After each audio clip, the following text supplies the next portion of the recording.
নবী মুহাম্মদ সাল্লাল্লাহু আলাইহি সাল্লামের উপর রহমত এবং করুণা বর্ষিত হোক। সাহাবায়ে কেরাম, তাবেঈন, তাবেঈন, আইম্মায়ে মুজতাহিদিন সহ কিয়ামত পর্যন্ত যারা দ্বীনে হকের উপর উপস্থিত থাকবে তাদের উপর। সম্মানিত উপস্থিতি, আমরা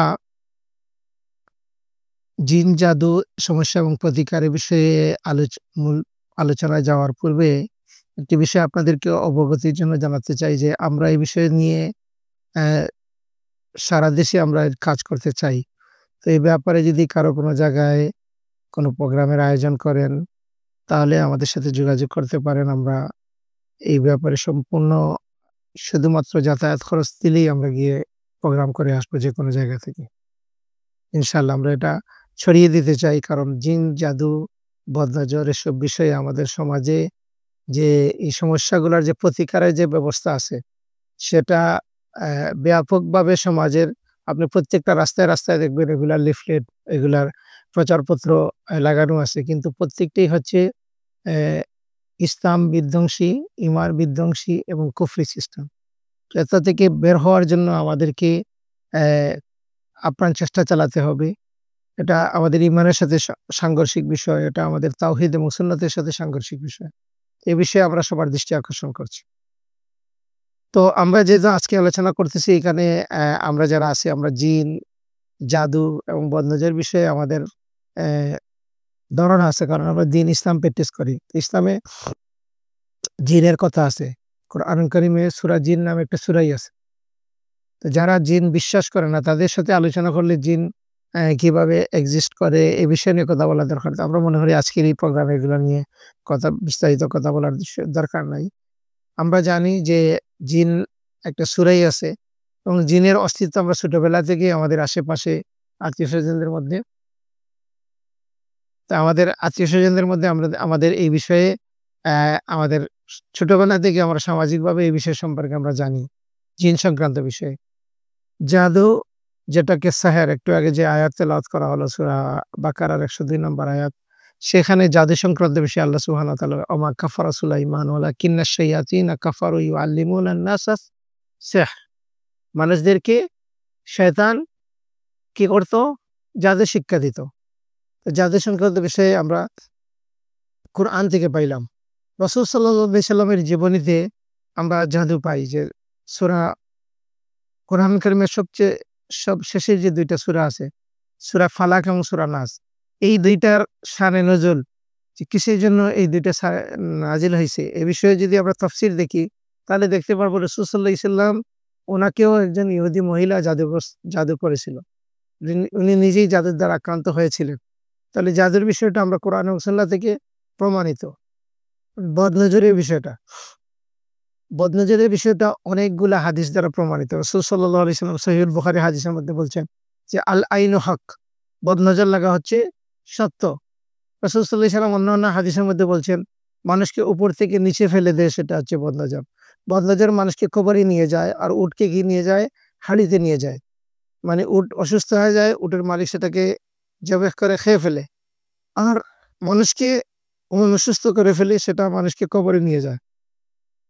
তো এই বিষয়ে বর্তমান যুগের আলেমগণ তারা বলছেন যে এই যে আমাদের যেসব ডিজিজ আছে, যেমন cancer, diabetes, high blood pressure, এ ধরনের রোগের ওয়ান অফ দ্য রিজন হচ্ছে ইভিল আই। এবং বদনজর সংক্রান্ত বিষয়ে সহিহুল বুখারীতে আমরা পাবো যে রাসূল সাল্লাল্লাহু আলাইহি সাল্লামের যুগে অ্যা কিছু লোক এক জায়গায় গোসল করতেছিলেন। একজন তিনি তার শরীর থেকে কাপড় সরালে আরেকজন প্রশংসা করেন। আর প্রশংসা করার কারণেই তিনি অসুস্থ হয়ে যান। যে বলেন, এরকম শরীর আমি দেখি নাই, কোনো মহিলাকে এরকম শরীর দেখি নাই। এটা বলার সাথে, সাথে তিনি অসুস্থ হয়ে যান। রাসূল সাল্লাল্লাহু আলাইহি সাল্লামের যুগে সাহাবারা যেকোনো সমস্যায় পড়লে এটা দ্বীনি হোক বা দুনিয়াবি হোক রাসূলের কাছে নিয়ে যাইতেন। রাসূলের কাছে ওনাকে নিয়ে গেছেন। উনি যাওয়ার পরে রাসূল সাল্লাল্লাহু আলাইহি সাল্লাম বলছেন, তোমরা কি কাউকে সন্দেহ করো? তাহলে পুরা ঘটনা ওনারা বললেন যে এই ঘটনা ঘটছে। তখন রাসূল সাল্লাল্লাহু আলাইহি সাল্লাম বললেন যে, তোমাদের বউয়ের মধ্যে কোনো ভালো জিনিস দেখলে কেন তার জন্য দোয়া করো না? কেন তাকে হত্যা করো? মানে যে কোনো মানুষের মধ্যেও বা কোনো জিনিসের ভালো লাগলে সেটা যদি দোয়া না করা হয়, বরকতের যদি দোয়া না করা হয়, তাহলে সেটা ইনডাইরেক্টলি সেটাকে নষ্ট করা হয়, সেটাকে হত্যা করা হয়।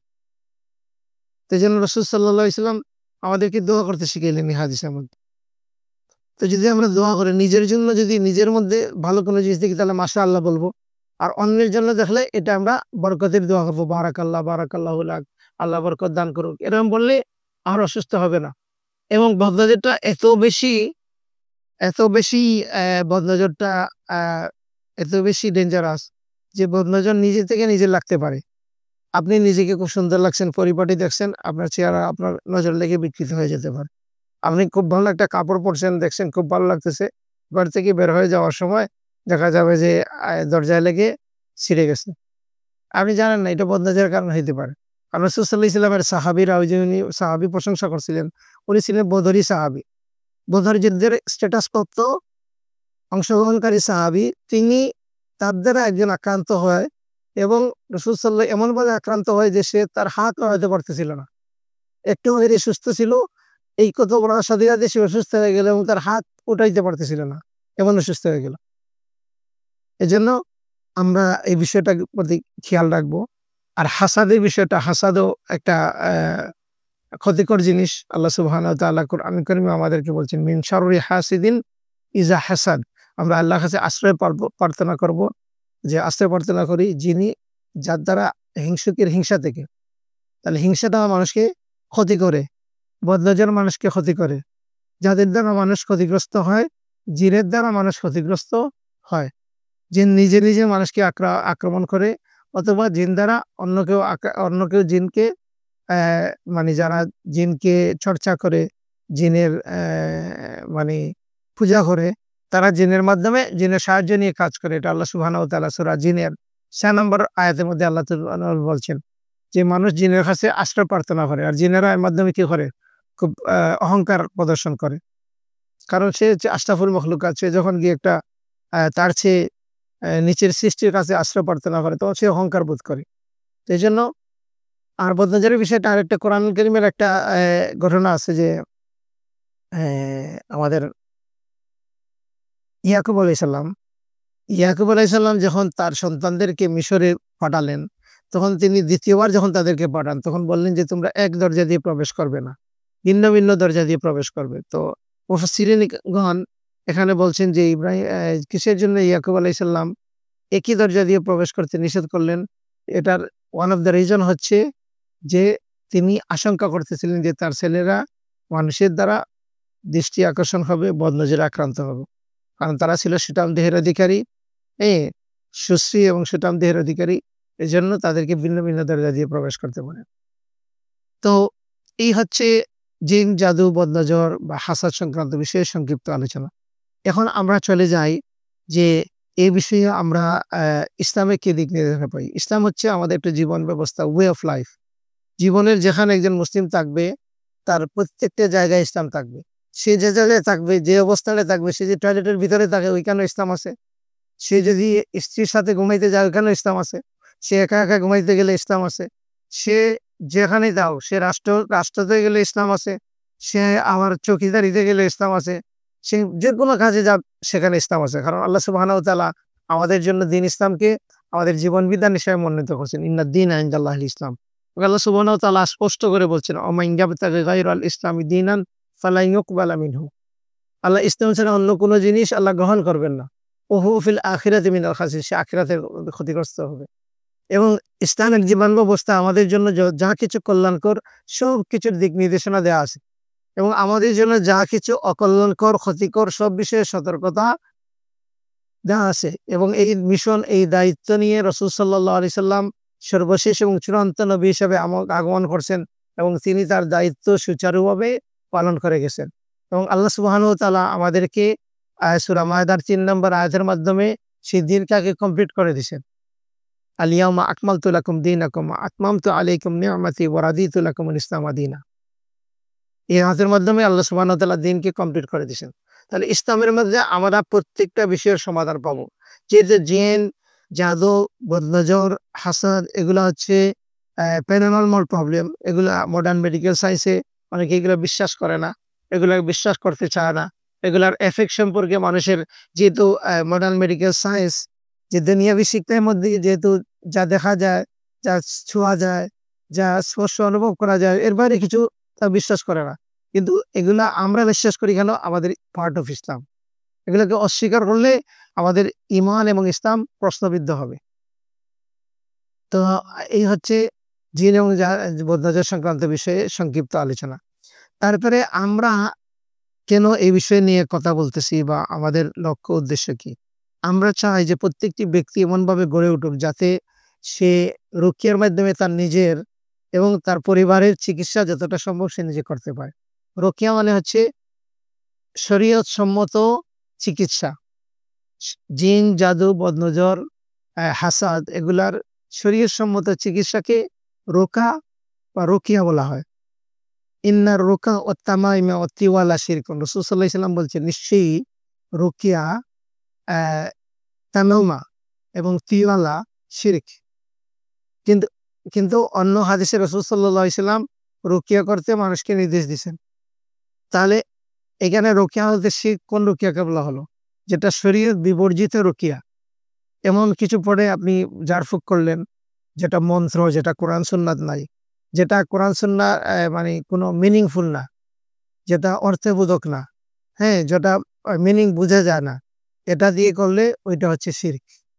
আর যদি এটা কোরআন দিয়ে হয়, এটা আল্লাহর নাম দিয়ে হয়, এটা রাসূল সাল্লাল্লাহু আলাইহি সাল্লামের শিখানো দুআর মাধ্যমে হয়, এটা যদি কোনো এমন বাক্য দ্বারা হয় যেটা শিরকি কুফরি বাক্য না, তাহলে সেটা হচ্ছে শরীয়তসম্মত রুকিয়া।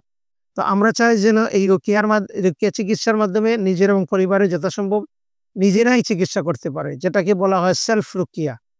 নিজের আপনি রুকিয়া করতে পারেন। হ্যাঁ? এটা আমরা যদি দেখি ইসলামিক ওয়ে অফ লাইফ এ অনেক জায়গায় আমাদেরকে নিজে শিখানো হয়েছে। রাসূল সাল্লাল্লাহু আলাইহি আমাদেরকে শিখাইছেন যে প্রত্যেক সালাত শেষে আয়াতুল কুরসি পড়ার জন্য। বলছেন আয়াতুল কুরসি পড়লে কি হবে? ওই ব্যক্তি মৃত্যু তাকে জান্নাতে দিচ্ছে না, মারা গেলে সে জান্নাতে চলে যাবে। হুম? রাসূল সাল্লাল্লাহু আলাইহি ওয়াসাল্লাম আমাদেরকে সকাল সন্ধ্যার জিকির শিখাইছেন। এই জিকিরের মধ্যে আয়াতুল কুরসি আছে, সূরা ইখলাস, ফালাক, নাস আছে। বিসমিল্লাহিল্লাযী লা ইয়াদুররু মা ইসমিহি এই দোয়া আছে। হ্যাঁ? সন্ধ্যার সময় একটা দোয়া আছে ৩ বার পড়তে হয়। রাসূল সাল্লাল্লাহু আলাইহি ওয়াসাল্লামকে এক ব্যক্তি এসে বলল, ইয়া রাসূলুল্লাহ গতকালকে একটা পোকা আমাকে কামড় দিছিল। আমি অনেক কষ্ট পাইছি। যেই রাসূল সাল্লাল্লাহু আলাইহি ওয়াসাল্লাম বলছে তুমি এই দোয়াটা পড়তে তাহলে কি হইতো? তুমি নিরাপদ থাকতে। তোমার কোনো বিচ্ছু বা তোমাকে দংশন করত না। নিরাপদ থাকতে তুমি। রাসূল সাল্লাল্লাহু আলাইহি ওয়াসাল্লাম কোন জায়গায় গেলে, কোন জায়গায় ভ্রমণের সময় কোন জায়গায় মানে থামলে তিনি ওই দোয়াটা ওই স্থানে গিয়ে ওই দোয়াটাই পড়তেন। আউযু বিকালিমাতিল্লাহি তাম্মাতি মিন কুল্লি শাইতান আউযু বিকালিমাতিল্লাহি তাম্মাতি মিন শাররি মা খালাক। আর সন্ধ্যায় আমরা ৩ বার এই দোয়াটা পড়ি। তো এগুলো হচ্ছে আমাদের সকাল সন্ধ্যার জিকির। তারপরে ৫ ওয়াক্ত সালাতের শেষের যে জিকিরগুলা, এগুলো হচ্ছে আমাদেরকে কি করে? আমার ক্ষেত্রে এটা প্রটেক্টিভ। এগুলো আমাদেরকে অনেক বিপদ-আপদ, অনেক মুসিবত, অনেক সমস্যা এগুলা থেকে আমাদেরকে প্রতিরোধ করে। তো এটা হচ্ছে আমাদের মিনিমাম। তার সেলফ রুকিয়া যে রুকিয়ার আরো কিছু বিষয় আছে, কিছু দোয়া আছে রাসূল সাল্লাল্লাহু আলাইহি ওয়াসাল্লাম প্রমাণিত। সেগুলো যদি আমল করে তাহলে নিজের রুকিয়া নিজে করতে পারবে বা পরিবারের পক্ষ থেকে পরিবারে করতে পারবে। আমাদের আরেকটা উদ্দেশ্য হচ্ছে জিন, জাদু, বদনজর, হাসাদ সংক্রান্ত বিষয়ে নলেজকে স্প্রেড করা, ডেভেলপ করা, এ সংক্রান্ত ভীতি মানুষ থেকে দূর করা। অনেক মানুষ এগুলোকে অনেক ভয় পায় এবং যারা এগুলো নিয়ে চিকিৎসা করে তারা মানুষকে এমনভাবে ইনফরমেশন দেয় এবং জিন যখন মানুষকে আক্রান্ত করে তখন এরা এমন কিছু ইনফরমেশন দেয় তাতে কি হয়? ওই মানুষগুলা আ বেঁচে থাকে এবং এগুলা আক্রান্ত হলে সে হিতাহিত জ্ঞান হারিয়ে ফেলে। সে মনে করে আমার দ্বারা কিছু করা সম্ভব না। এটা হুজুরের কাজ বা এটা এক্সপার্ট যারা তাদের কাজ। কিন্তু আমার যদি ঘরে কেউ হঠাৎ করে সেন্সলেস হয়ে যায়, হঠাৎ করে জ্বর উঠে, তাহলে আমরা সাথে কিন্তু ডাক্তারের কাছে দৌড় দিই না। কিসের জন্য? আমাদের কিছু আইডিয়া আছে যে ফার্স্ট এইড সম্পর্কে আমাদের কিছু আইডিয়া আছে। আমরা এগুলা করি। হ্যাঁ? কিন্তু এই বিষয়ে আমাদের দেখা যায় যে ঘরের সবাও প্র্যাকটিসিং সবাই নামাজ পড়তেছে, সবাই কোরআন তেলাওয়াত পারে। কিন্তু এর ব্যাপারে আসার পরে সে একেবারে হতাশ হয়ে যায়। বিকজ তাকে এই ব্যাপারে ইনফরমেশন যেটা দেওয়া আছে, ভীতিকর ইনফরমেশন দেওয়া আছে। আমরা ভীতি দূর করতে চাই। সেলফ রুকিয়ার ব্যাপারে আমরা এনকারেজ করতে চাই এবং এর ব্যাপারে যে মেল প্র্যাকটিস গুলো আছে, এগুলাকে অপপ্রয়োগ আছে, অপচিকিৎসা যেগুলো আছে, সেগুলা সম্পর্কে আমরা সচেতন করতে চাই। তারপরে আমাদের উদ্দেশ্য হচ্ছে রোগীকে সুস্থ করা আমাদের কাজ না। আমরা কি সুস্থ করতে পারি? কোন ডাক্তার কি সুস্থ করতে পারে? না, ডাক্তার কি করতে পারে? রোগীকে চিকিৎসা দিতে পারে। তো আমাদের কাজ হলো রোগীর সাথে আল্লাহর সম্পর্ক যেন মজবুত হয়, প্রচেষ্টা করা, সেই চেষ্টা করা। কারণ শিফাদার মালিককে আমাদেরকে অনেকেই কিছু, কিছু পরামর্শ দিত। তো মানুষ জিজ্ঞেস করে কতদিন লাগবে? তো আমি বলি যে ভালো করবে কি? তো ওরাই বলে যে আল্লাহ। তাহলে উনি বলতে পারবো কতদিন লাগবে। এটা কি আমি বলতে পারবো? না। আর আমি এটা কিভাবে বলবো? আল্লাহ সুবহানাহু ওয়া তাআলা মুহাম্মদ রাসূলুল্লাহ সাল্লাল্লাহু আলাইহি ওয়াসাল্লামকে কোরআনে বলছেন যে, আপনি কোন কল্যাণ করার ক্ষমতা রাখেন না। যদি রাখতেন তাহলে আল্লাহ বলছেন, "কুল" আপনি বলুন, হে নবী আপনি বলেন যে আমি কোন কল্যাণের ক্ষমতা রাখি না। যদি রাখতাম তাহলে কোন অকল্যাণ আমাকে স্পর্শ করতে না। রাসূল সাল্লাল্লাহু আলাইহি ওহুদে মার খাইতেন না। রাসূল সাল্লাল্লাহু আলাইহি ওয়াসাল্লাম তায়েফে রক্তাক্ত হইতেন না। রাসূল সাল্লাল্লাহু আলাইহি ওয়াসাল্লামের ৩ টা ছোট আ সে ছেলে সন্তান উনার ছোটবেলায় মারা যায়। ইব্রাহিম তো উনার ছেলে ইব্রাহিম তো উনার কোলেও মারা যায়। হ্যাঁ? তাহলে এই যে অ্যা এটা হচ্ছে আসল কথা যে আমরা আল্লাহর সাথে সম্পর্ক জুড়িয়ে দেওয়া। আমরা রুকিয়া করে দিলাম, সমস্যা চলে গেল। রোগী দিনী হালাতের কোনো উন্নতি হলো না। আবার সে আক্রান্ত হলো। আবার সে আমাদের কাছে আসলো। এই চক্র চলতে থাকলো। রোগীর মাইন্ড সেটআপ হয়ে গেল যে সমস্যা হলে তো রুকিয়া সেন্টার আছে। হ্যাঁ? সমস্যা হলে আমরা তাদের কাছে যাব। তাহলে এই যে মাইন্ড সেটআপ রোগীর হইল, এটার দ্বারা কি হইল? এটার দ্বারা অনেক বড় একটা ক্ষতি হলো। যে রুকিয়া ইসলামী জীবন ব্যবস্থার একটি বিষয় যেটা হচ্ছে দাওয়াত এবং তাবলীগের একটা গুরুত্বপূর্ণ অংশ। হ্যাঁ? দাওয়াত ও তাবলীগের মেহনতের মতো রুকিয়ার মেহনত হচ্ছে একটু বেসিক, মধ্যে কোনো পার্থক্য নাই। কারণ মানুষকে আল্লাহর সাথে কানেক্ট করে দেওয়া। মানুষকে দোয়া, ঝাড়ফুঁক এগুলোর প্রতি যে জিকির এগুলোর প্রতি কি করা। তো ইদ্দাতের মেহনত হচ্ছে বান্দার সাথে আল্লাহর সম্পর্ক জড়িয়ে দেওয়া। আপনারা দেখবেন যখন আমরা চিকিৎসা পদ্ধতি নিয়ে কথা বলবো দেখবেন যে ওইখানে গেলে দেখবেন যে কিভাবে এটা হয়। কারো যদি এটা ব্যতিক্রম মনে হয় যে কারো যদি মনে হয় যে যে এম যে আমরা রুকিয়া নিয়ে কাজ করতেছি এটা যদি কারো কাছে ব্যতিক্রম মনে হয় যে দাওয়াতে তাবলীগের পার্ট না, এটা হচ্ছে আমাদের ব্যর্থতা, আমরা বুঝাইতে পারিনি। কিন্তু মূল কাজ হচ্ছে যে মানুষকে আল্লাহর সাথে সম্পর্ক তৈরি করে দেয়া। তো এই লক্ষ্যেই আমরা কাজ করতেছি। আজকের এই আয়োজন আপনারা যারা আয়োজন করছেন তাদের নিটান লক্ষ্য উদ্দেশ্য যাতে এই বিষয় নিয়ে নলেজটা ডেভেলপড হয়। আমরা নিজেদের এই বিষয়ে নলেজ ডেভেলপ করতে পারি। আমরা নিজেরা এগুলাকে অ্যা প্রবলেম গুলাকে আমরা ফেস করতে পারি। ইনশাআল্লাহ তাআলা। তো আ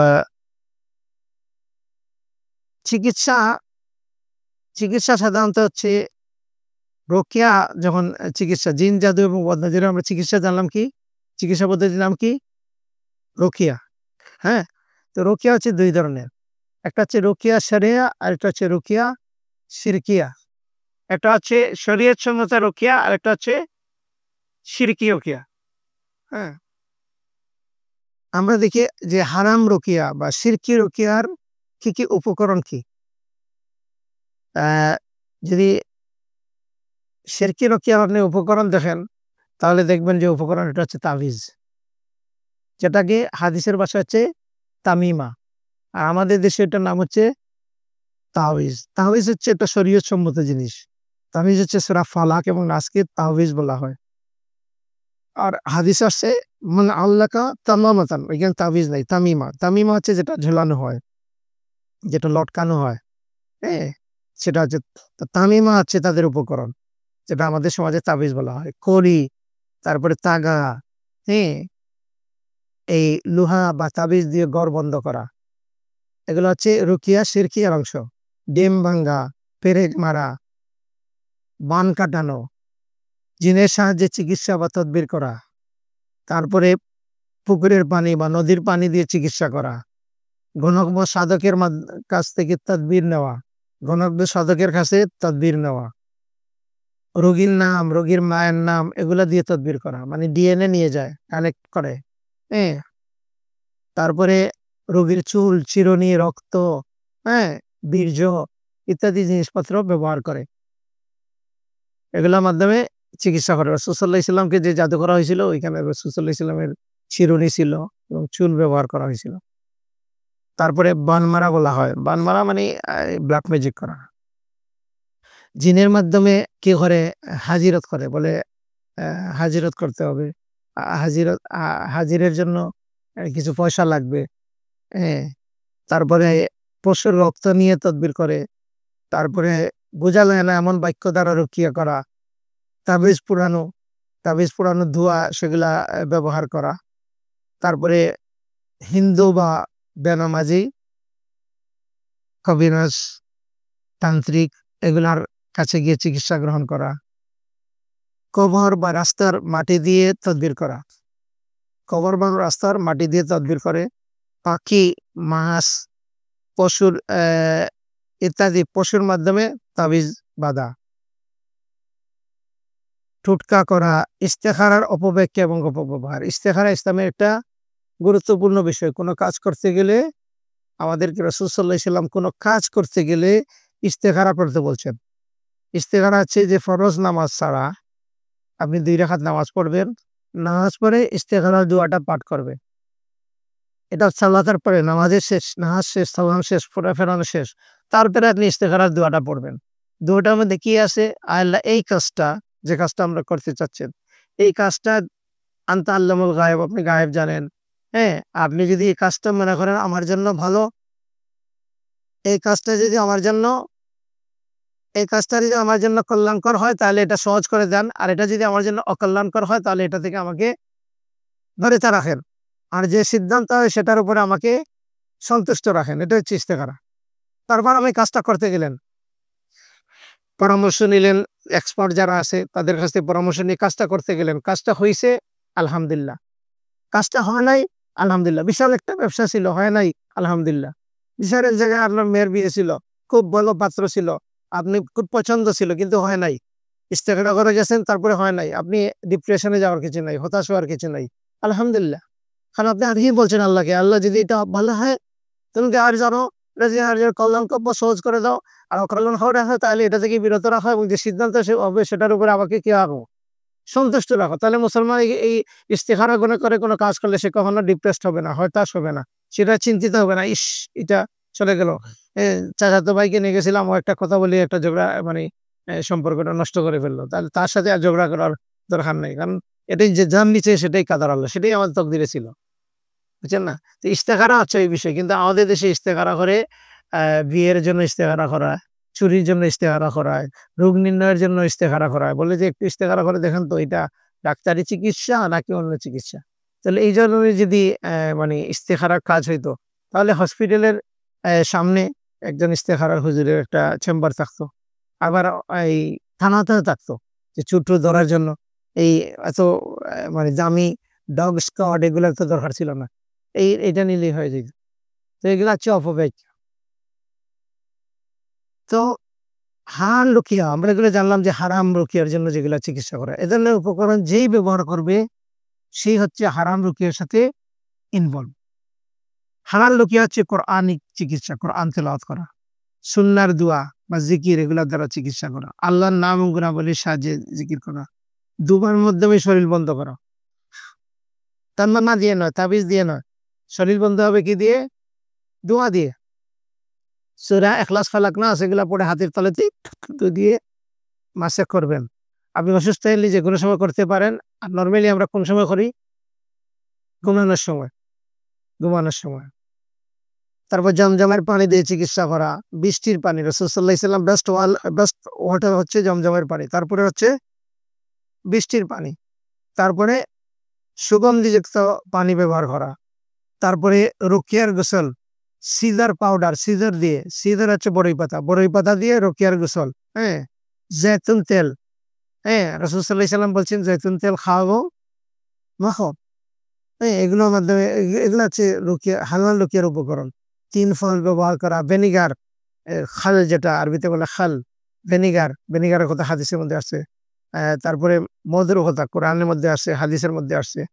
তারপরে কালোজিরা, মৃত্যু ছাড়া সব রোগের চিকিৎসা।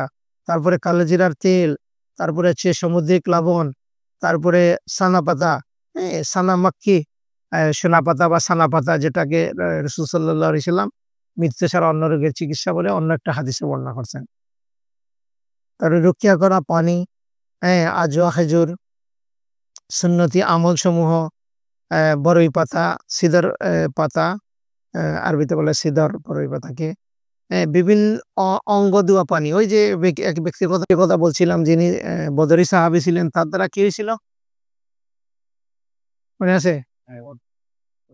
বদনজরে আক্রান্ত হয়েছিল। তখন রাসূল সাল্লাল্লাহু আলাইহি ওয়াসাল্লাম যখন জানলেন যে ওই ব্যক্তির দ্বারা আক্রান্ত হয়েছেন, তখন উনার অঙ্গ দিয়া পানি, উনার শরীর দেওয়া পানি রাসূল সাল্লাল্লাহু আলাইহি ওয়াসাল্লাম বললেন যে, "ওইটা নিয়ে আসো।" তখন ওইটা যখন নিয়ে আসা হলো, তো ওই পানিটা ওই রোগীর পিঠে ঢেলে দিলেন।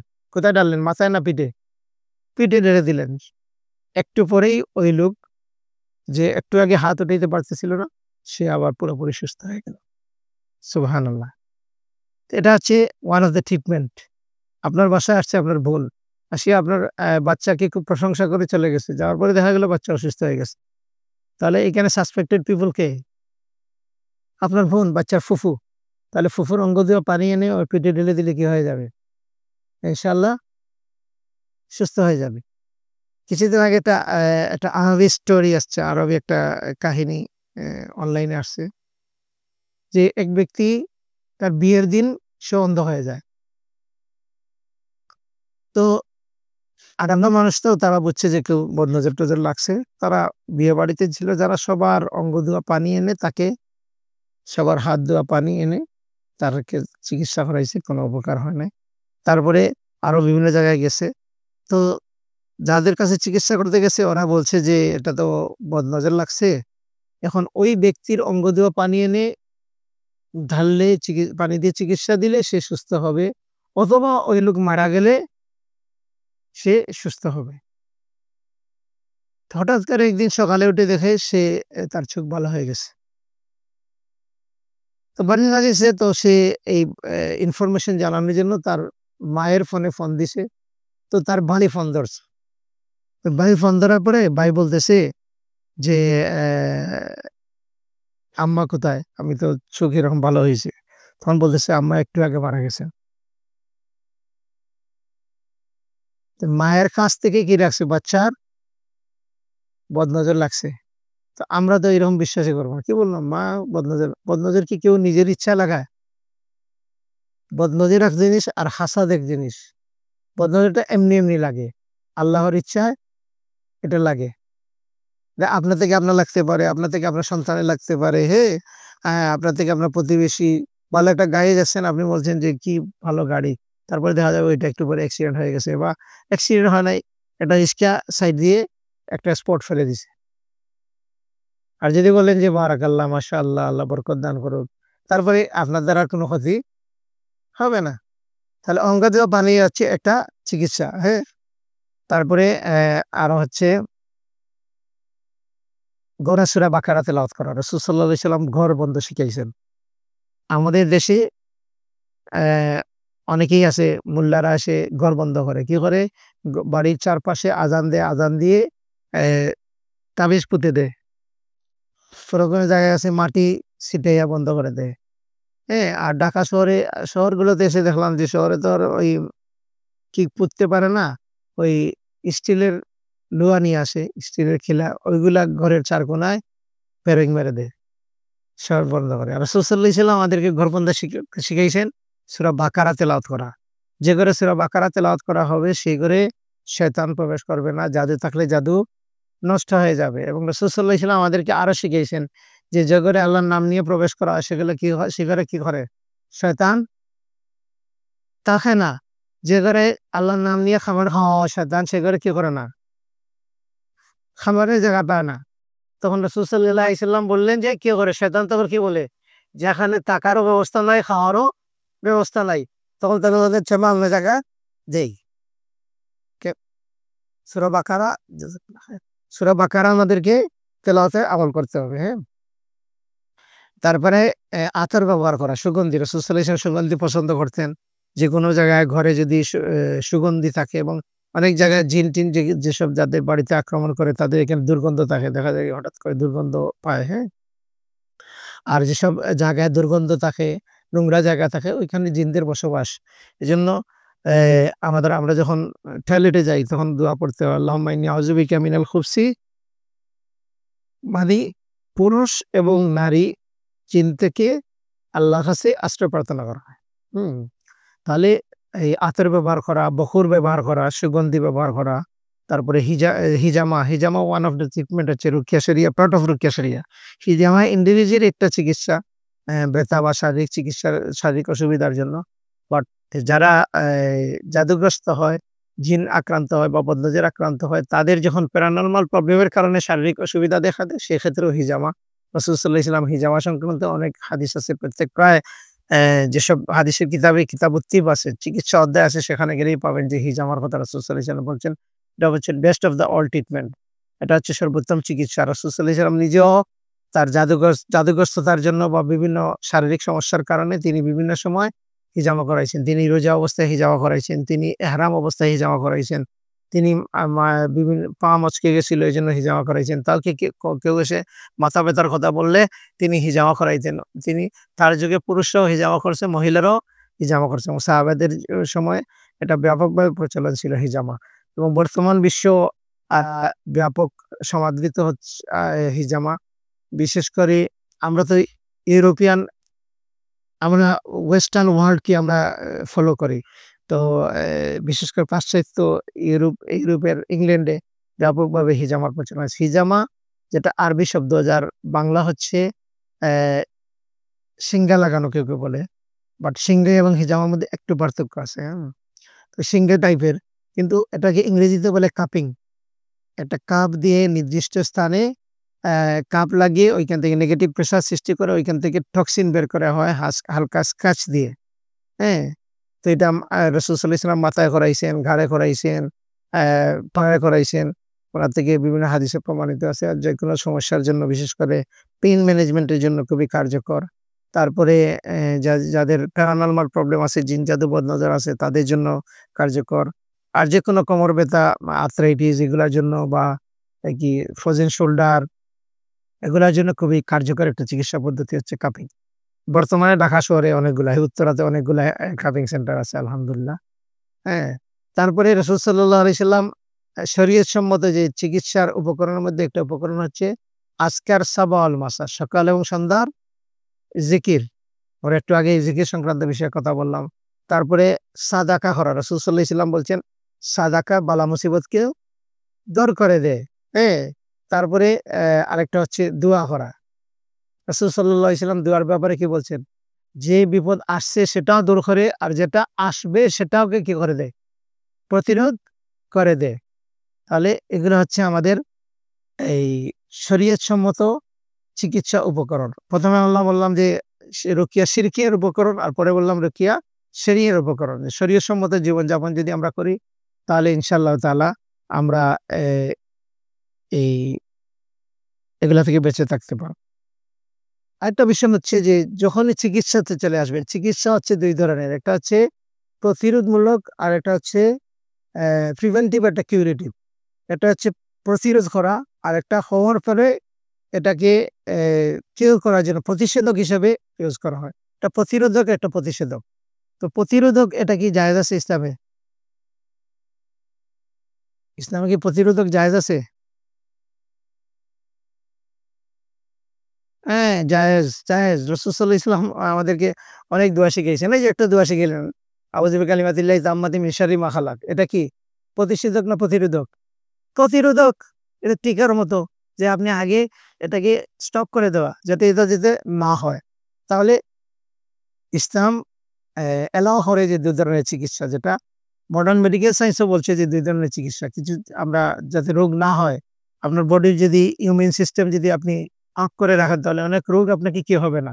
আল্লাহ সুবহানাহু ওয়া তাআলা যাদেরকে রোগ প্রতিরোধ ক্ষমতা দান করছেন, তাদের অনেক ভাইরাস আমাদের অ্যাটাক করতেছে, কিন্তু এগুলা কি হয়ে যাচ্ছে? আমাদের বডি নিজেই সেটাকে অ্যা মানে কি করে দিচ্ছে? প্রতিরোধ করতেছে, ওইটাকে মেরে ফেলতেছে। হ্যাঁ? আর যাদের রোগ প্রতিরোধ ক্ষমতা দুর্বল, তাদের উপরে অনেক সময় কি ভাইরাস আক্রান্ত হয়ে যায়। এটাও কার ইচ্ছায়? আল্লাহর ইচ্ছায়। ইল্লা বিইজনিল্লাহ, আল্লাহর অনুমতি ব্যতীত কিছুই হয় না। হ্যাঁ? এটা হচ্ছে আল্লাহর কি অর্ডার। আমাদের দেশে সবকিছুতে বলে আল্লাহর হুকুম ছাড়া একটা গাছের পাতা নড়ে না। এই কথা ভুল। এই ইনফরমেশন সঠিক না। আল্লাহর হুকুমের জিনিস আর আল্লাহর ইচ্ছা এক জিনিস। আল্লাহর ইচ্ছায় সবকিছু হয়, কিন্তু আল্লাহর হুকুমে সবকিছু হয় না, কারণ হুকুম হচ্ছে আল্লাহর আলাদা আলাদা একটা সিফাত। আর সেটা হুকুম হচ্ছে কিসের জন্য? সালাত। আল্লাহ সালাতের হুকুম দিছেন। আল্লাহ কি চুরি করার হুকুম দিছেন? না। এবং চুরি কোনটা বললে চুরি ধরছেন, বলতেছে আল্লাহর হুকুমে চুরি করছে। এটা হচ্ছে জাবরুয়েদার কথা, যে কোনো কিছু থেকেই কোনো কিছু হয় না, যা কিছু হয় আল্লাহ থেকে হয়। তো আমি আপনার পকেটে হাত ঢুকাইলাম, এটা কার থেকে হইল? বুঝছেন না? এজন্য এই কথা, এই ইনফরমেশন ঠিক না যে সবকিছু আল্লাহ থেকে হয়। সবকিছু আল্লাহ থেকে হয় বা আল্লাহর হুকুমে সবকিছু হয়। আল্লাহর ইচ্ছা হয়। আপনাকে একজন চোরকে যে তার চুরি করছে এই ক্ষমতাটা কে দিছেন? আল্লাহ দিছেন। আল্লাহ ছাড়া আর কেউ কি আছে ক্ষমতা দেওয়ার? নাই। সে করছে এটা কার ইচ্ছায়? তার ইচ্ছায়, তার ইচ্ছায়। কিন্তু আল্লাহ এখানে কি করছেন? তাকে সুযোগ করে দিছেন এটা। এজন্য তাকে শাস্তি দিবেন। কিন্তু সে কালো না, অ্যা সাদা, সে জামাইকান নাকি সে ইউরোপিয়ান, এজন্য আল্লাহ কাউকে শাস্তি দিবেন না। কারণ এটা তার ইচ্ছায় হয় নাই। যে মানুষ কিছু ক্ষেত্রে স্বাধীন আর কিছু ক্ষেত্রে মানুষ পরাধীন। যেখানে পরাধীন আছে ওইখানে আল্লাহ সুবহানাহু ওয়া তাআলা জিজ্ঞাসিত করবে না। যেখানে স্বাধীন আছে সেখানে জিজ্ঞাসিত করবে না। যেখানে পরাধীন সেখানে তাকে জিজ্ঞাসিত করা হবে না। ঠিক আছে? আল্লাহ আমাদেরকে বোঝার তৌফিক দান করুন। তো আমরা যখন চিকিৎসাতে চলে যাই, আমরা এখন সরাসরি চিকিৎসাতে চলে যাচ্ছি, হ্যাঁ? তো আমরা ১ম এ আলোচনা করলাম এটার আমরা জিন, জাদু, বদনজর বিষয়ে প্রাথমিকভাবে আলোচনা করলাম। তারপর আমরা আলোচনা করলাম যে কেন আমরা এটা নিয়ে কাজ করতেছি। তারপর আমরা আলোচনা করলাম যে এটার যে চিকিৎসা উপকরণ, রুকিয়া শিরকিয়ার কি উপকরণ আছে, রুকিয়া শরিয়ার কি উপকরণ আছে সে বিষয় নিয়ে আমরা কথা বললাম। তো আরেকটা বিষয় হচ্ছে যে আমরা কি চিকিৎসা করব? তো চিকিৎসার ক্ষেত্রে আমরা অলরেডি জানলাম যে ২ ধরনের, একটা হচ্ছে প্রতিরোধমূলক, একটা হচ্ছে আ নিরাময়মূলক। হুম? রাসূল সাল্লাল্লাহু আলাইহি সাল্লাম কি করছেন? তিনি ডুয়াল ট্রিটমেন্ট ইউজ করছেন। তার যুগে যেসব উপকরণগুলো ছিল, যে দুনিয়াবি উপকরণ, সেগুলো তিনি ব্যবহার করছেন। যেমন একটা পোকা কামড় দিয়েছিল রাসূল সাল্লাল্লাহু আলাইহি সাল্লামকে। তিনি কি করলেন? সে এটা বর্ণিত হইছে শুআবুল ঈমান বাইহাক্কি, মিশকাতে এই হাদিসটা আসছে ৪৫৭৬ নম্বর, ৬৭ নম্বর। বাংলা ৪৩৬৬ নম্বর হাদিস। তো সেখানে আছে যে আলী রাদিয়াল্লাহু আনহু থেকে বর্ণিত, রাসূল সাল্লাল্লাহু আলাইহি সাল্লাম সালাতুরত অবস্থায় ছিলেন। এই অবস্থায় একটা বিচ্ছু এসে উনাকে কামড় দিল। সাথে, সাথে তিনি জুতা দিয়ে সেটাকে আঘাত করে মেরে ফেললেন। তারপর সালাত শেষ করে বললেন, "বিচ্ছুর উপর আল্লাহর লানত বর্ষিত হোক। সে নামাজি এবং বেনামাজি।" অথবা বললেন যে, "নবী এবং অন্য কাউকে সে রেহাই দেয় না।" তারপর তিনি কিছু লবণ আনতে বললেন।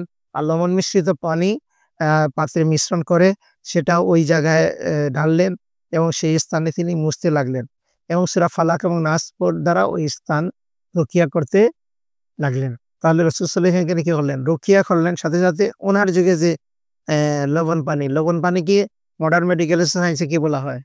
স্যালাইন পানি, যেটা আমাদের অপারেশনের সময় ইউজ করা হয়। তো স্যালাইন পানি তিনি ইউজ করলেন। তার সময়কার যেটা অ্যান্টিসেপ্টিক তিনি ছিল, সেটা এভেইলেবল ছিল, তিনি সেটা ব্যবহার করলেন। তাহলে আমাদের এখানে কিছু প্রান্তিকতা আছে। কিছু লোক কি করে? বলে যে এগুলার কোনো ডাক্তারি চিকিৎসা নাই, সব করতে হবে রুকিয়ার চিকিৎসা বা আ মানে ইসলামিক চিকিৎসা বা ওই তান্ত্রিক এগুলা ছাড়া হবে না। আমার বিপরীতে রিঅ্যাকশনই হচ্ছে যে শুধু মনে করে এটা ডাক্তারি চিকিৎসা, ওইটা ওরা আবার এই কোরআনিক চিকিৎসা এগুলার প্রতি তাদের বিশ্বাস কম বা বিশ্বাস নাই, আস্থা নাই। তো আমরা এখানে কি দেখলাম? রাসূল সাল্লাল্লাহু আলাইহি ওয়াসাল্লাম ডুয়াল ট্রিটমেন্ট, উনার যুগে যে চিকিৎসা ছিল ওইটাই ব্যবহার করছেন। রাসূল সাল্লাল্লাহু আলাইহি ওয়াসাল্লাম অনেকটা হাদিসে বলছেন, আল্লাহ সুবহানাহু ওয়া তাআলা এমন কোন রোগ পাঠান নাই যার প্রতিষেধক দেওয়া হয় নাই। আল্লাহ সুবহানাহু ওয়া তাআলা এমন কোন সমস্যা পাঠান নাই যেটার সমাধান নাই। এই যে প্রত্যেকটি রোগের চিকিৎসা রয়েছে। রাসূল সাল্লাল্লাহু আলাইহি ওয়াসাল্লাম বলছেন যে মৃত্যু ছাড়া প্রত্যেকটি রোগের চিকিৎসা রয়েছে। অন্য জায়গায় বলছেন বার্ধক্য ছাড়া প্রত্যেকটা রোগের চিকিৎসা রয়েছে। যেমন একজন মুসলিম কখনো হতাশ হবে না। হ্যাঁ? যেমন আজকে মডার্ন মেডিকেল সায়েন্স বলতেছে যে ডায়াবেটিসের চিকিৎসা নাই, ক্যান্সারের চিকিৎসা নাই, অমুকের কিছু, এগুলা হচ্ছে মডার্ন মেডিকেল সায়েন্স পুঁজিবাদী মানে এই যে ইন্ডাস্ট্রিয়াল রেভলিউশন এর পরে ইউরোপীয় ইন্ডাস্ট্রিয়াল রেভলিউশনের পরে যে মানে সে যে সমাজ ব্যবস্থা তৈরি হয়েছে, এই সমাজ ব্যবস্থা হচ্ছে যে যেখানে মানুষকে অসুস্থ বানানো হবে, মানুষকে দিয়ে ব্যবসা করতে হবে। যেন মানুষকে অসুস্থ বানানো হবে, তারপরে তাকে ট্রিটমেন্ট করতে হবে। কারণ সে যদি অসুস্থ না হয় তো এই হসপিটাল, ঢাকা শহরের বিশাল, বিশাল হসপিটাল, ওয়ার্ল্ডের যে হসপিটালগুলো, এগুলা কি হবে? এগুলার ডাক্তাররা না খেয়ে মারা যাবে। তো এইজন্য রোগী ডেফিনিটলি তাকে রোগাক্রান্ত করতে হবে, তারপরে তাকে চিকিৎসা দিতে হবে। আপনি বলবেন যে এটা আপনি কথা বললেন মডার্ন মেডিকেল সায়েন্স এর বিরুদ্ধে। আমি আপনাকে বলি, আপনারা যারা বয়স্ক লোক আছেন তারা জানেন যে ঢাকা একটা জিনিসের জন্য বিখ্যাত ছিল ব্রিটিশ আমলে। এটা কিসের জন্য বিখ্যাত ছিল?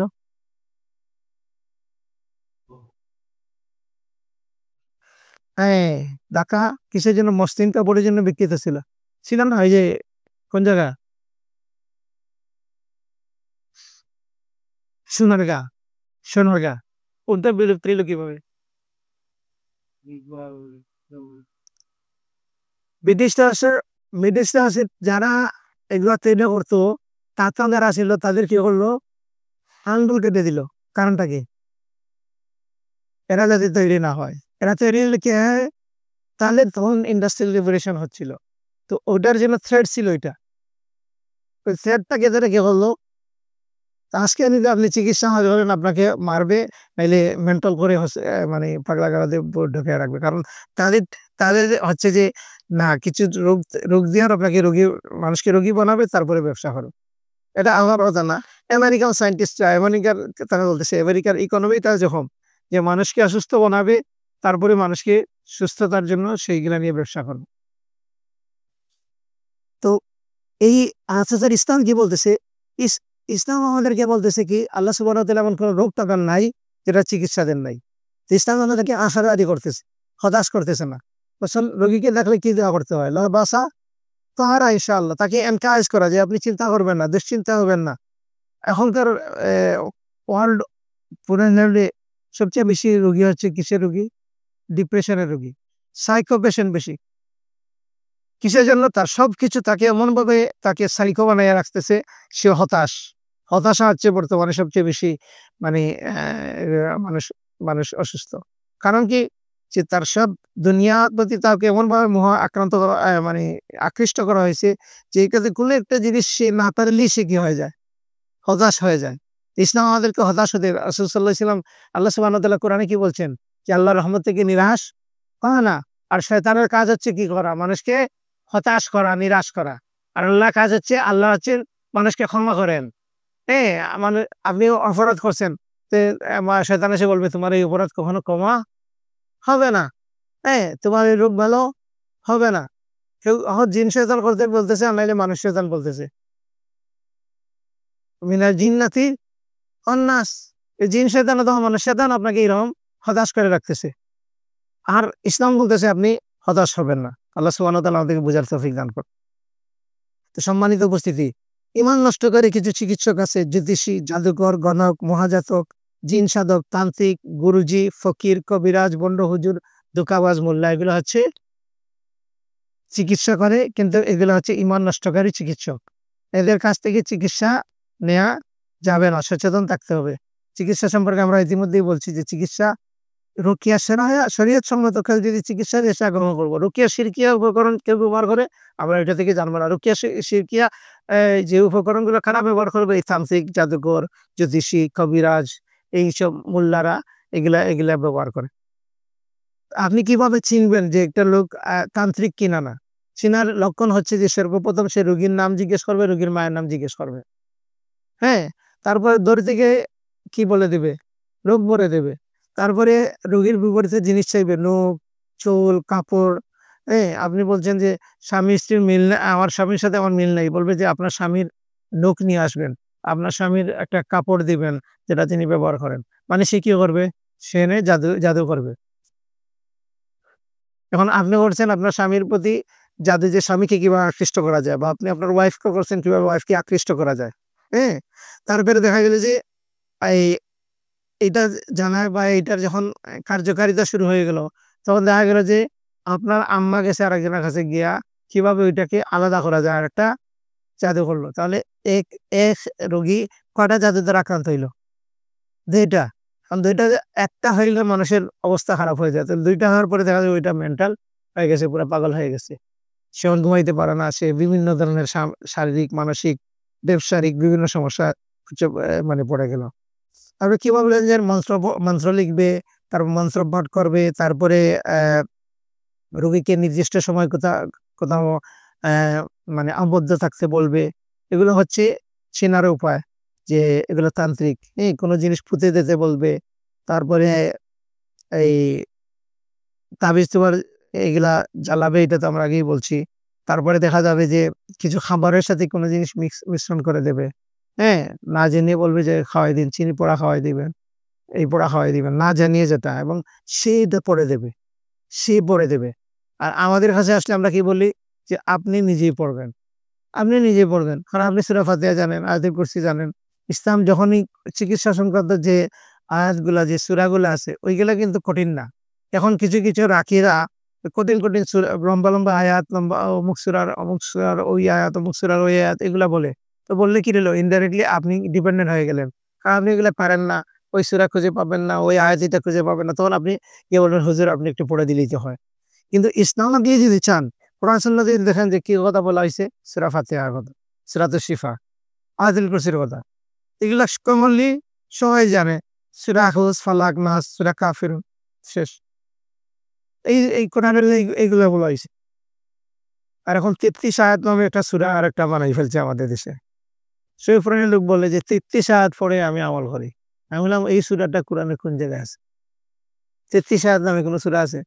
এই এইখান থেকে একটা আয়াত, ওইখান থেকে একটা আয়াত, এখান থেকে আয়াত বানাই একটা আয়াত বানাই ফেলছে। এটার নাম হচ্ছে ৩৩ ৩৩ আয়াত। তারপরে আনানির এমন একটা নাম আছে যে ওইটা হচ্ছে অমুক, অমুক আয়াত। এটা হচ্ছে এই জিনকে ফেলার আয়াত সমূহ।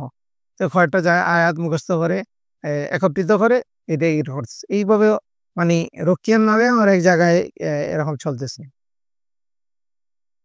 দম ভাঙ্গা, তারপরে পেরেক পোড়ানো, এগুলো তো আমরা আগেই বলছি। রাসূল সাল্লাল্লাহু আলাইহি ওয়াসাল্লাম কি বলছেন? এ ব্যাপারে সতর্ক করছেন যে কেউ যদি গণকের কাছে জ্যোতিষীর কাছে যায় এবং তার কথা বিশ্বাস করলো, তার কাছে গেল এবং তার কথা বিশ্বাস করলো। রাসূল সাল্লাল্লাহু আলাইহি ওয়াসাল্লাম বলছেন যে, "আমি মুহাম্মদের উপরে অবতীর্ণ করা হয়েছে সেটাকে অস্বীকার হলো।" তাহলে সেটা হচ্ছে ইসলাম বিধ্বংসী।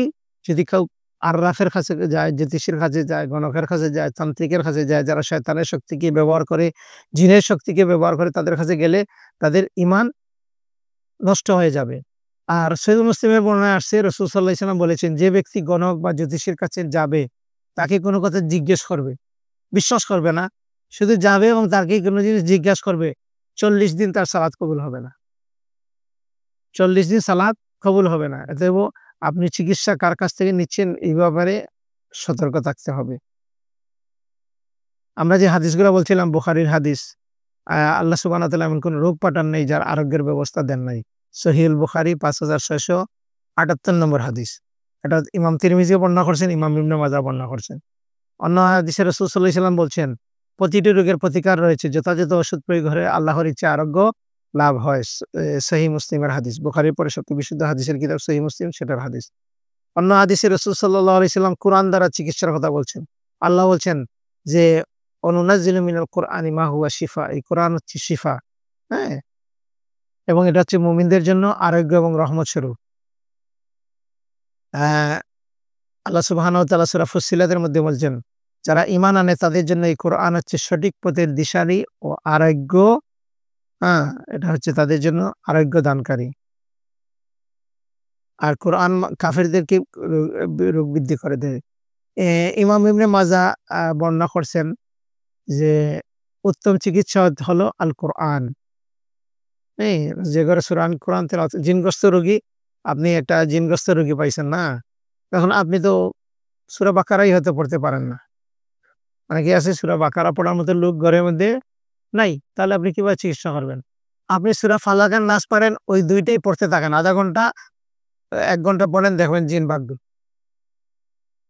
খালি আপনি ধীরে থাকবেন, ভয় পাবেন না। কারণ সে জিন আসিয়া ১ম এ ভয় দেখাইতে পারে। ভয় দেখাইবে কিভাবে? অনেকেই ভয় দেখায়। কিভাবে? সে আসিয়া সূরা পড়া শুরু করে দিল। জিনগ্রস্ত রোগী পড়তেছে। তো আপনি গেছেন চিকিৎসা করতে। এখন চিকিৎসা রোগী যদি পড়া শুরু করে, তখন আমি তো হতাশ হয়ে যাবেন, এই খারে পড়ে না, আমি তো দেখি বড় হুজুর এটা ধরছে, কিন্তু সে আপনাকে কি করার জন্য, হতাশ করার জন্য এটা করতেছে। অনেক বিলকিবাজি করে, দেখা যাবে যে অনেক অ্যাবনর্মাল জিনিস মানে ঘরের মধ্যে ঢুকে অলৌকিক জিনিস ঘরের মধ্যে হচ্ছে, এখানে রক্ত দেখা যাচ্ছে, তো আপনি আতঙ্কিত হয়ে যাবেন যে রক্ত কোথা থেকে আসলো, কার কাছ থেকে রক্ত পড়লো। হঠাৎ করে দেখা যায় সে বলতেছে এই জায়গায় আগুন ধরে দিছে, ঘরে এখানে আগুন ধরছে, ওইখানে আগুন বন্ধ করতেছে, ওইদিকে আবার আগুন ধরতেছে, আগুন বন্ধ করতেছে। একজন বলতেছে যে আমরা ফ্রিজ খুলে দেখি সব জুতা ফ্রিজের ভিতরে ঢুকানো। হ্যাঁ, একজন বলতেছে যে আমাদের সামনে থেকে গ্লাস গিয়ে পড়ে যাচ্ছে, টেবিলের উপর থেকে গ্লাস পড়ে যাচ্ছে। ফোন আমাদের সামনে রাখা, আরেকজন ফোন করে বলতেছে তোমরা আমাকে কল দিলে, তো আমরা তোকে কল দিয়ে নাই। তো এভাবে কিছু ব্রাঞ্চ রাখছে ফ্রিজের ওপরে, হঠাৎ করে দেখে নাই, হঠাৎ করে এটা ফালাকে নিছে, হঠাৎ করে দেখে এক জায়গায় রাখছে অন্য জায়গায়। টাকা রাখছে তো টাকা কমে যাচ্ছে, হারিয়ে যাচ্ছে। সোনার জিনিস, উত্তরাতে একজন আন্টি আছেন আমাদের, তো আসলে মাঝে মধ্যে ওনার এই বয়স্ক লোক, তো ওনার এই সোনার কথা মনে হইলে উনি কান্না শুরু করে। তো ওনার ছেলেরা বলতেছে যে সোনা যে জায়গায় রাখা আছে, যে স্টিলের লকারে রাখা আছে, ওই লকারটা খুলতে গেলে আশেপাশের বাসা থেকে আওয়াজ শোনা যায়, এরকম লকারে রাখা। তো এটা নর্মালি চুরি করার কোনো সুযোগ নাই। তারপরে খুব বেশি শোনাও না, কিন্তু এই আন্টি বয়স্ক মানুষ ওনার শোনা চুরি হয়েছে, তো উনি মাঝে মাঝে এটা শুনলেই, মানে একটু কথা উঠলেই উনি কান্না করে দেয় যে আমার সোনাটা হারিয়ে গেছে। তো এইভাবে জিন বিভিন্ন সময় কি করে, এটা জিন যে চুরি করে তার প্রমাণ আছে হাদিস থেকে। আবু হুরায়রা রাদিয়াল্লাহু আনহু একদিন শয়তানকে ধরলেন, সে তাকে ওনাকে কি শিখাইলো, আয়াতুল কুরসি শিখাইলো। তো কিসের কোন জায়গাতে ধরছিলেন, সে চুরি করতে আসছিল। কি চুরি করতে আসছিল? বায়তুল মালের পাহারা দিচ্ছিলেন আবু হুরায়রা রাদিয়াল্লাহু আনহু, আর শয়তান আসছিল সেটাকে চুরি করতে। আর আরেকজন সাহাবী এরকম ওনার বাগান থেকে খেজুর কমে যাচ্ছে, তো তিনি কি করলেন, ওই চোরকে ধরলেন। তাহলে সে বলল আমি জিন, তার সাথে কথা হলো, সেও আয়াতুল কুরসির কথা বলছে। তাহলে শয়তান যে চুরি করে সেটা হাদিস থেকেও প্রমাণিত। রাসূল সাল্লাল্লাহু আলাইহি সাল্লাম একদিন সালাতুরত অবস্থায় ছিলেন এবং তাকে কি করলো, ওনাকে শয়তান এসে আক্রমণ করলো, তিনি শয়তানকে ধরলেন। ওনার ইচ্ছে ছিল যে এই মসজিদে নববীর পিলারের সাথে একটাকে বেঁধে রাখেন এবং বাচ্চারা তাকে নিয়ে খেলা করুক, কিন্তু তিনি সেটাকে ছেড়ে দিলেন কিসের জন্য, যে ইব্রাহিম আলাইহিস সালামের ওই দোয়ার কথা মনে পড়লো, যে কি করছিল, যে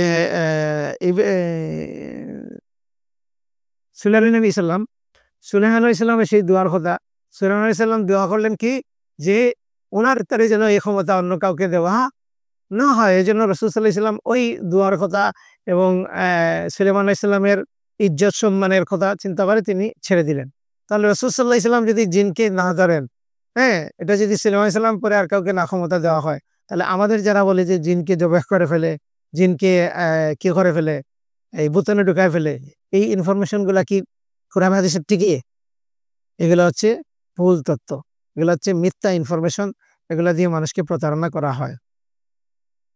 তা আমরা যেমন জিন জাদুগুলা থেকে আমাদের ঘরকে রক্ষা করবো, তাদেরকে আমাদেরকে কিছু রুকিয়ে আছে। যেমন ঘরের জন্য হারাম জিনিস, কোনো ছবি টাঙ্গানো, প্রাণীর ছবি থাকবে না, হ্যাঁ, বেশি বেশি কোরআন তেলাওয়াত করা, টেলিভিশন, মিউজিক, এগুলা থেকে ঘরকে পবিত্র রাখা, ঘরকে পরিচ্ছন্ন রাখা, বিসমিল্লাহ করে দরজা বন্ধ করা। রাসূল সাল্লাল্লাহু আলাইহি ওয়াসাল্লাম বলছেন যে ঘরের দরজা বিসমিল্লাহ করে বন্ধ করা, সেটা শয়তান খুলতে পারে না। শয়তান অনেক ক্ষমতা রাখে, কিন্তু বিসমিল্লাহ বলে দরজা লাগাইলে দরজা খুলতে পারে না। বিসমিল্লাহ খাবার খাইলে সে খাবারের অংশ নিতে, দরজা রেগুলার বন্ধ করে রাখতে হবে। তারপরে সূরা বাকারা যেন নিয়মিত তেলাওয়াত করা হয়।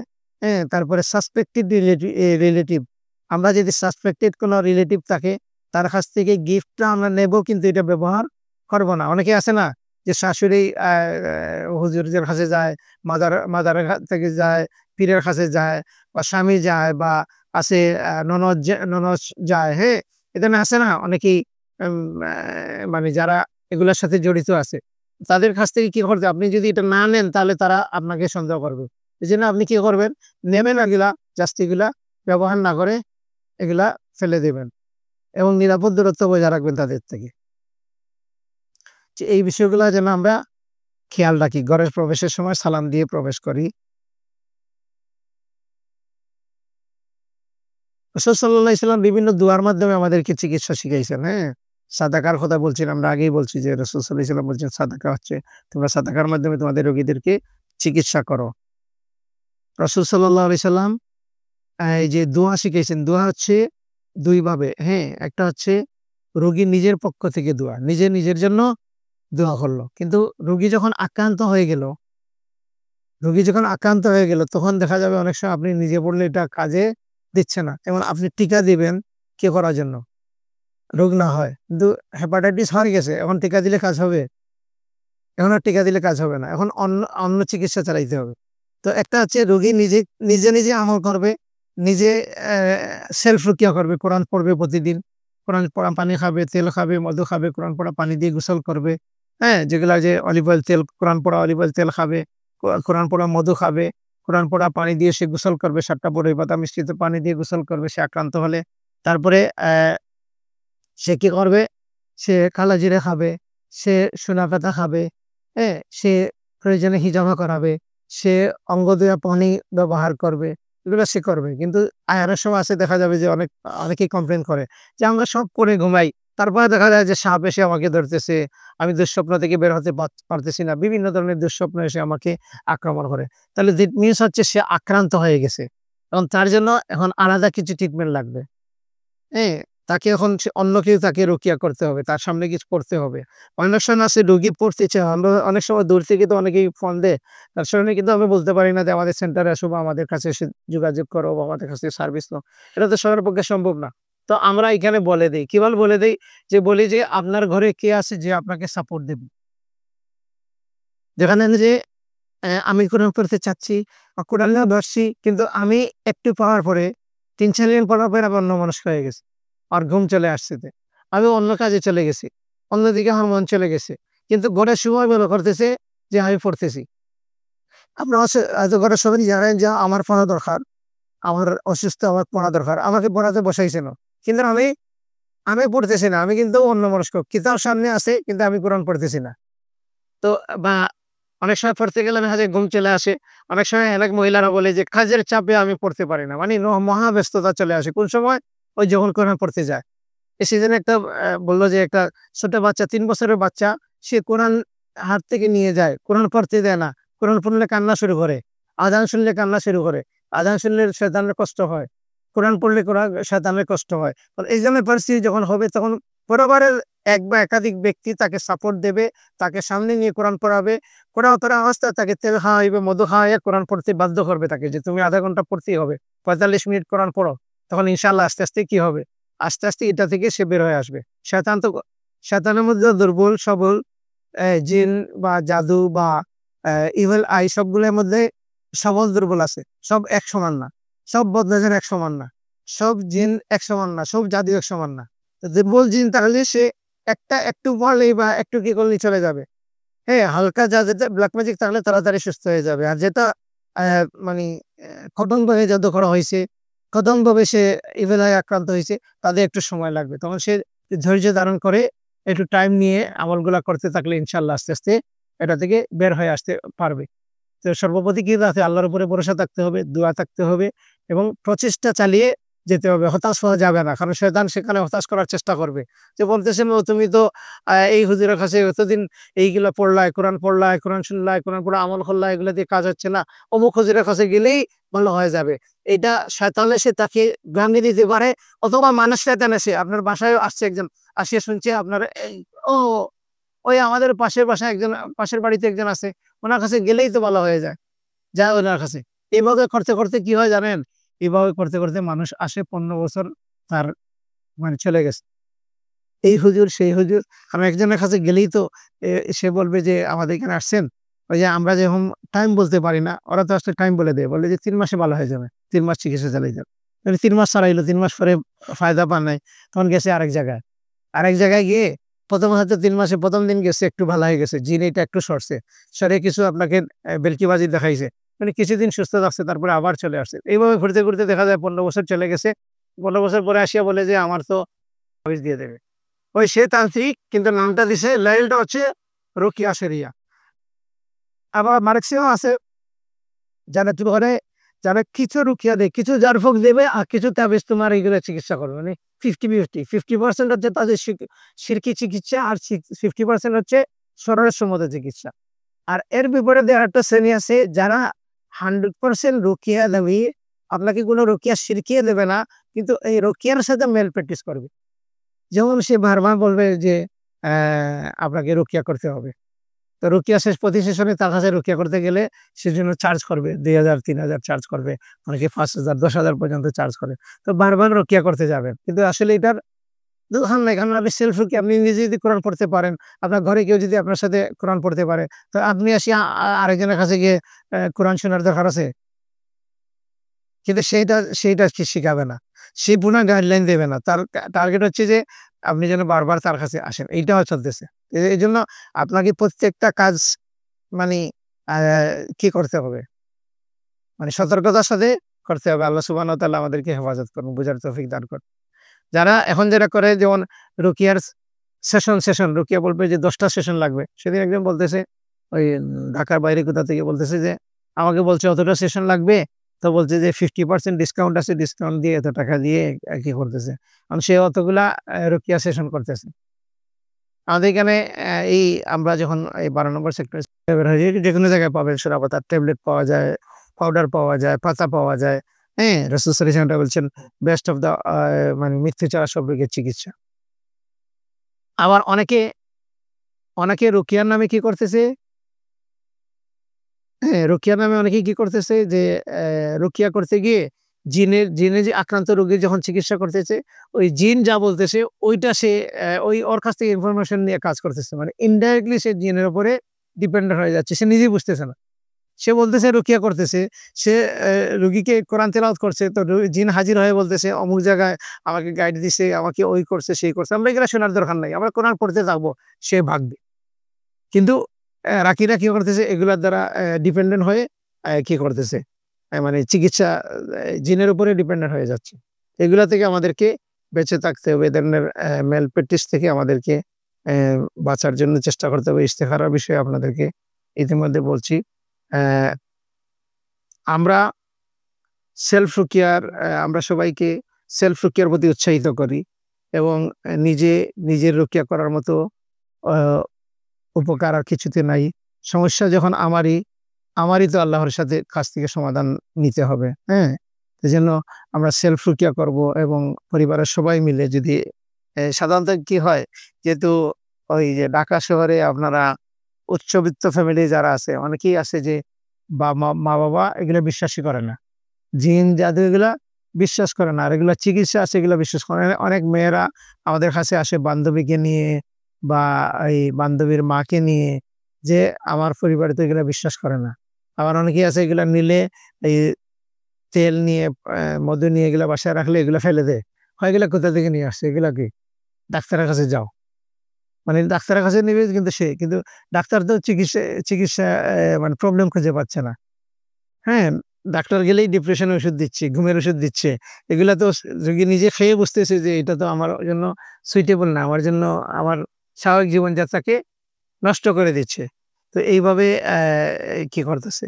তো এইজন্য আমরা সবাইকে সেলফ রুকিয়ার প্রতি উৎসাহিত করি। কোরআন সুন্নাহ অনুযায়ী চিকিৎসা করার জন্য বলি এবং যারা সেলফ রুকিয়াই শুধু না, অন্যকে দিয়েও রুকিয়া করানো জায়েজ। রাসূল সাল্লাল্লাহু আলাইহি ওয়াসাল্লাম যখন অসুস্থ ছিলেন তাকেও কি করা হইছে? জিবরাইল আলাইহিস সালাম আসিয়া রুকিয়া করছেন। তাহলে অন্যের দ্বারা রুকিয়া করাও জায়েজ এবং সেটাও উপকারী অনেক সময় হয়।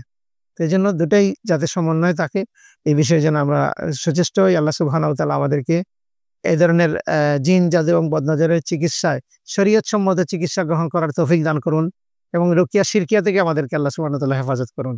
আমরা যেন এই ব্যাপারে সচেতন থাকি এবং এই বিষয়ে যদি আপনাদের কারো কোনো প্রশ্ন থাকে আপনারা প্রশ্ন করতে পারেন সংক্ষিপ্তভাবে। তারপরে ইনশাআল্লাহ আমরা শেষ করব আজকের।